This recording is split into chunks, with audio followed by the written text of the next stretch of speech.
जय जिने, नमस्कार, गुड मॉर्निंग इंडिया। मैं हूँ आपकी दोस्त रुचि और स्टोरी टाइम में आप सभी का स्वागत है। हर कहानी अपने अंदर एक संदेश छिपा कर रखती है जो हमें मोटिवेट करता है अंधेरे से उजालों में जाने के लिए। जब भी हम कंफ्यूज होते हैं तो यही कहानियाँ हमें सही दिशा दिखाती हैं और बन जाती हैं हमारी सच्ची दोस्त। अगर मेरी कहानियाँ भी आपकी सच्ची दोस्त बन रही हैं तो मेरे चैनल को सब्सक्राइब, शेयर एंड लाइक कीजिए। आज की कहानी का शीर्षक है त्याग, दोस्त, दृष्टि का। एक बार एक गांव में कुछ मित्र मंडली बनाकर बैठे थे। वे लोग ईश्वर के न्याय पर चर्चा कर रहे थे। एक व्यक्ति बोला, भगवान कितना निर्दयी है, उसे तनिक भी दया नहीं आती। कितने ही लोग भूकंप में मर जाते हैं, कितने ही बेकार हो जाते हैं, कितने ही अपंग हो जाते हैं, बेघर हो जाते हैं। बेचारे जिंदगी भर जीवन का भार ढोते रहते हैं।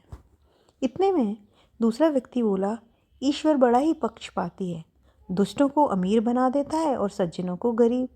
में ये भगवान मेरी समझ से तो बाहर है। इतने में ही तीसरा व्यक्ति बोला, भाई इस संसार में ईश्वर नाम की कोई चीज़ है ही नहीं, सब बकवास की बातें हैं। तो चौथा बोला, हाँ सही कहते हो भाई, किंतु हमारे शास्त्र तो ईश्वर को बताते हैं। मुझे तो लगता है ईश्वर होंगे भी तो किसी तानाशाह की तरह बैठे होंगे कहीं वैकुंठ धाम में। इसी तरह लोगों की बातचीत चल रही थी। तभी पास से एक दार्शनिक गुजर रहे थे। उनके कान पर लोगों के ये शब्द पड़े। वे लोगों के पास आए और बोले, भाइयों चलो मेरे साथ, आप सभी को एक अजूबा दिखाता हूँ। सभी आश्चर्य से दार्शनिक के साथ चल पड़े।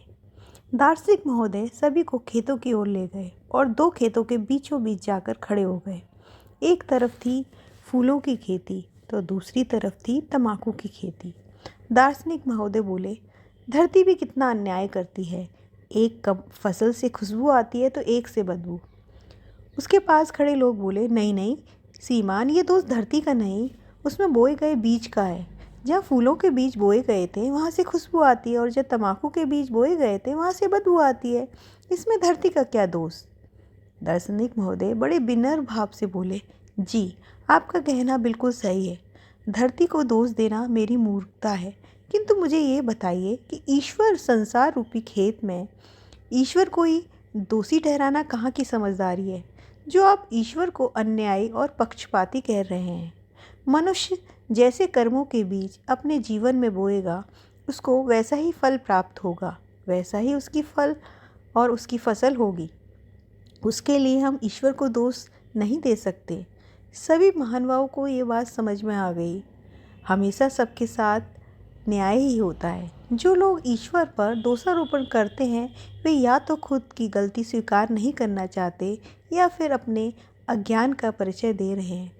जरूरी नहीं है जिसे आप अच्छा कहते हैं वह आपके लिए अच्छा हो। कभी कभी दर्द और नुकसान हमारे भविष्य के लिए लाभदायक सिद्ध होते हैं। जैसे जब किसान बुआई करता है तो वो नुकसान में रहता है क्योंकि मेहनत भी करता है और महंगे बीज मिट्टी में मिला देता है, किंतु फिर भी धैर्यपूर्वक परिश्रम करते रहने पर जो पारिस्थितिक रूप में उसे फसल प्राप्त होती है तो उससे उसका पूरा परिवार खुशियों से भर उठता है। तो देवशास्त्र गुरु हमें यही सिखाते हैं कि हमें ऐसे कर्म करने चाहिए जिससे उसका फल हमारे जीवन को उज्जवल बना दे, महका दे। जय जिनेंद्र, मिलते हैं अगली कहानी में।